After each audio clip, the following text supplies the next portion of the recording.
রাধে রাধে প্রিয় বন্ধুরা, শান্ত থাকো, কারণ শান্ত মন অনেক বেশি শক্তিশালী। যারা আজ তোমাকে উপেক্ষা করছে, তোমার পরিশ্রম দেখে হাসছে, যারা আজ তোমার ধৈর্যকে তোমার দুর্বলতা ভাবছে, সেই মানুষরাই একদিন তোমার সাফল্যের সামনে নীরবে দাঁড়িয়ে থাকবে। জীবনের সবচেয়ে বড় পরীক্ষা হল সব কিছু থাকা সত্ত্বেও কিছু বুঝতে পারছ না কি করবে, কিন্তু তবুও তুমি ভেতর থেকে ভেঙে না পড়ে, অভিযোগ না করে, হইচই না করে শুধু শান্ত থাকো।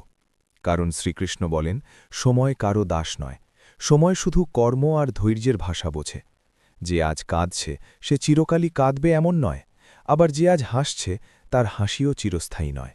তাই মনকে বোঝাও, হৃদয়কে সামলে রাখো, আর আত্মাকে বলো, শান্ত থাকো, সবারই সময় আসে। কুরুক্ষেত্রে যখন অর্জুনের সামনে নিজের লোকেরাই দাঁড়িয়েছিল, তখন তার হাত কাঁপছিল এবং মন অস্থির হয়ে উঠেছিল। কিন্তু শ্রীকৃষ্ণ কোনো শোরগোল করেননি, কোনো অলৌকিক চমৎকারও দেখাননি, শুধু একটাই কথা বলেছিলেন, ধৈর্য ধরো, কারণ যা এখন ঘটছে সেটাই শেষ সত্য নয়। জীবনে বহুবার এমন হবে, তুমি সঠিক হয়েও মনে হবে হেরে যাচ্ছ, সৎ হয়েও অন্যের কাছে ঠকে যাচ্ছ, সত্যের পথে চলেও একা হয়ে আছো।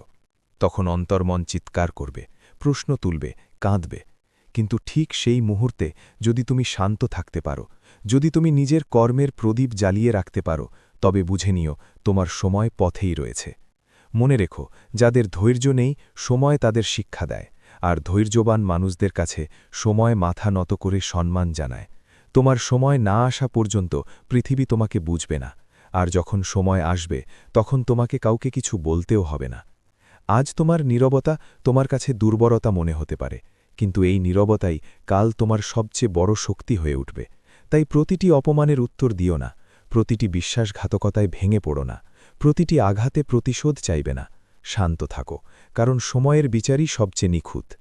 শ্রীকৃষ্ণ বলেন, যে ধৈর্যকে আঁকড়ে ধরেছে সে জয়কেই ধরে ফেলেছে। জীবনে দেরি হতে পারে, অন্ধকার থাকতে পারে, ক্লান্তি আসতে পারে, কিন্তু অন্যায় চিরকাল হয় না।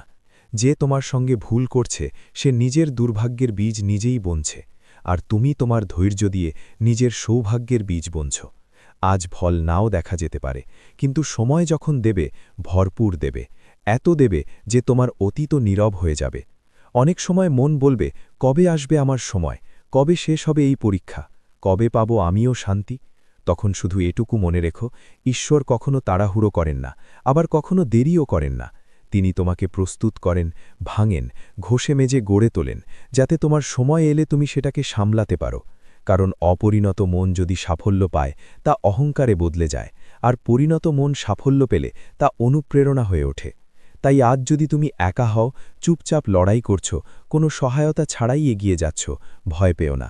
শ্রীকৃষ্ণ তোমার সঙ্গে আছেন, তোমার প্রতিটি অশ্রুর সাক্ষী, তোমার প্রতিটি নীরবতা শুনছেন। তোমাকে জবাব দিতে হবে না, প্রমাণ করতে হবে না, শুধু এগিয়ে যেতে হবে। কারণ সময় যখন কথা বলবে তখন এই বিশ্ব নিজেই শুনে নেবে। শান্ত থাকো, কারণ যে আজ তোমাকে অপমানিত করছে সেই কাল তোমার উচ্চতা দেখে বিস্মিত হবে। যে আজ তোমার মূল্য বুঝছে না সেই কাল তোমার এক ঝলক দেখার জন্য আকুল হয়ে উঠবে। শুধু নিজের কর্ম ছাড়বে না, ধৈর্য ভাঙবে না, বিশ্বাস হারাবে না। এটাই গীতার সার, এটাই কৃষ্ণবাণীর সত্য। সময় সবারই আসে, আর যখন আসে তখন ইতিহাস তৈরি করে। আর মনে রেখো, শ্রীকৃষ্ণ যখন বলেন শান্ত থাকো, তার মানে ভয়ে চুপ থাকা নয়, তার মানে ভেতর থেকে এতটা শক্ত হয়ে ওঠো যাতে বাইরের কোনো ঝড় তোমাকে নাড়াতে না পারে। যে মানুষ নিজের মনকে জয় করতে পারে তার সামনে সময়ও মাথা নত করে। আজ মনে হতেই পারে সবাই এগিয়ে যাচ্ছে, তোমার সংগ্রাম কেউ দেখছে না, এমনকি ঈশ্বরও নীরব, কিন্তু এটাই তো পরীক্ষা। শ্রীকৃষ্ণ কখনো তৎক্ষণাৎ উত্তর দেন না, তিনি তোমাকে সেই স্তরে নিয়ে যান যেখানে তুমি উত্তরের যোগ্য হয়ে ওঠো। যেদিন তোমার সময় আসবে সেদিন তোমাকে ব্যাখ্যা দিতে হবে না। আজ মানুষ তোমার নীরবতাকে হার ভাবছে, তোমার ধৈর্যকে বাধ্যবাধকতা ভাবছে, তোমার সরলতাকে দুর্বলতা ভাবছে। ভাবতে দাও, যারা আজ তোমাকে উপেক্ষা করছে দেখবে আগামীকাল তারাই তোমার সাফল্য দেখে তোমার পরিচয়ের সাথে যুক্ত হওয়ার জন্য আকুল হয়ে উঠবে। সময় নির্মম বটে, আবার ন্যায়পরায়ণও। সে সম্পর্ক দেখে না, মুখ দেখে না, অশ্রু দেখে না, শুধু কর্ম আর ধৈর্য চেনে। অনেক সময় ঈশ্বর তোমাকে পিছিয়ে রাখেন যাতে সামনে থাকা মানুষদের আসল মুখটা তুমি দেখতে পাও। তখন বুঝবে একাকিত্ব শাস্তি নয়, নিরাপত্তার আবরণ ছিল। শ্রীকৃষ্ণ অর্জুনকে ভিড় দেননি, বিবেক দিয়েছিলেন, কারণ ভিড়ে শুধু চেঁচামেচি হয় আর বিবেক সঠিক দিশা দেখায়। মনে রেখো, যে তোমার সঙ্গে ভুল করছে সে তোমাকে নয়, নিজেরই ক্ষতি করছে। তুমি ভাবছ সে তোমাকে দুর্বল করেছে, অথচ সত্য হল সে তোমাকে আরও শক্ত করেছে। প্রতিটি অপমান তোমাকে শেখায় কতটা সহ্য করতে হয়। প্রতিটি বিশ্বাসঘাতকতা শেখায় কাকে বিশ্বাস করা উচিত আর কাকে নয়। যখন মন ভাঙে, হৃদয় ভারী হয়ে আসে, চোখ অশ্রুসিক্ত হয়ে ওঠে, তখন শুধু এটুকু বলো, হে কৃষ্ণ, আমি শান্ত, কারণ আমি আমার কর্মে বিশ্বাস রাখি। বিশ্বাস করো, ঠিক সেই মুহূর্ত থেকেই সময় তোমার পক্ষে কাজ করতে শুরু করে, কারণ ঈশ্বর দুর্বল কান্না নয়, শক্ত বিশ্বাস পছন্দ করেন। অনেকে দ্রুত জয় চায়, দ্রুত নাম চায়, দ্রুত পরিচিতি চায়, কিন্তু দ্রুত পাওয়া জিনিস দ্রুত হারিয়েও যায়। শ্রীকৃষ্ণ তোমাকে ধীরে ধীরে উপরে তোলেন, যাতে উচ্চতায় পৌঁছে পড়ে না যাও।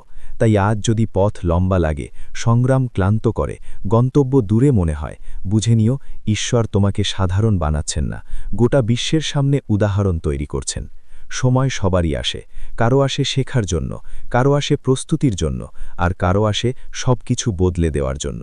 তুমি সেই মানুষ হও যে নীরবে চলে, ভেঙেও হাসে, হেরেও হার মানে না, কারণ যখন সময় আসবে তখন তোমার কণ্ঠ নয়, তোমার উপস্থিতিই কথা বলবে। তাই শান্ত থাকো, তোমার সময় শীঘ্রই আসতে চলেছে।